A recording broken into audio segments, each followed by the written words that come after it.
Assalamu alaikum, hurmattуу биздин каналыбыздын катталуучулары.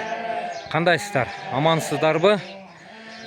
24 июнь 2025 жыл туугандар, тагыраак атканда Чүй обласы Ысык Ата району Белсас кыштоогуна келдик туугандар. Акылбек таксырдын короогуна. Биз 3-жылы болду, мына 3-жылы келип ушул короодон ошону Акылбектин малын тартып чыгарып атабыз туугандар. Карап көрүңүздөр. Жалпы канча баш?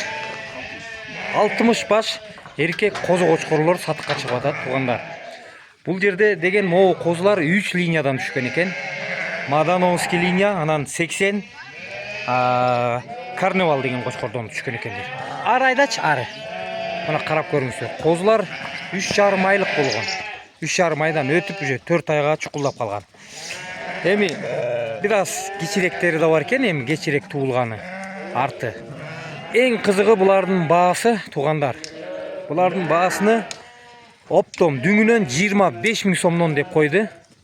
Эгерде тандап алабыз десеңиздер, уруктукка алабыз десеңиздер 50 000 сомго чейин экен. Кулактары 18ден 20га чейин экен бул жердечи. Эми козулардын турушу ушул, бүт эркек козулар мына. Карап көрүңүздөр. Ушул видеону аягына чейин көрсөңүздөр, биз ушул видеого ушул козулардын энелерин да кошуп коебуз. Ушул козуларда энелерини.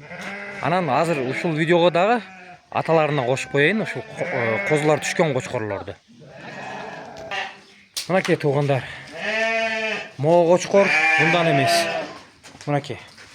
Кулак 21 экен могунуку. 6 тиш кочкор экен өзү. Карневал деген кочкор ушул экен. Бою 1,5 экен. Ушул кочкордон түшкөн, анан ошонун жанында турган мына мореки Мадановский линия деп могун айтат.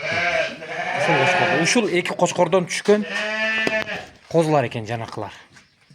Мына карап байкап көрүңүздөр.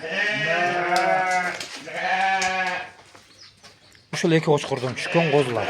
Жанагы тарткан козулар. Биз ушул козулардын энелерин да сиздерге көрсөтүп видеого кошуп коебуз.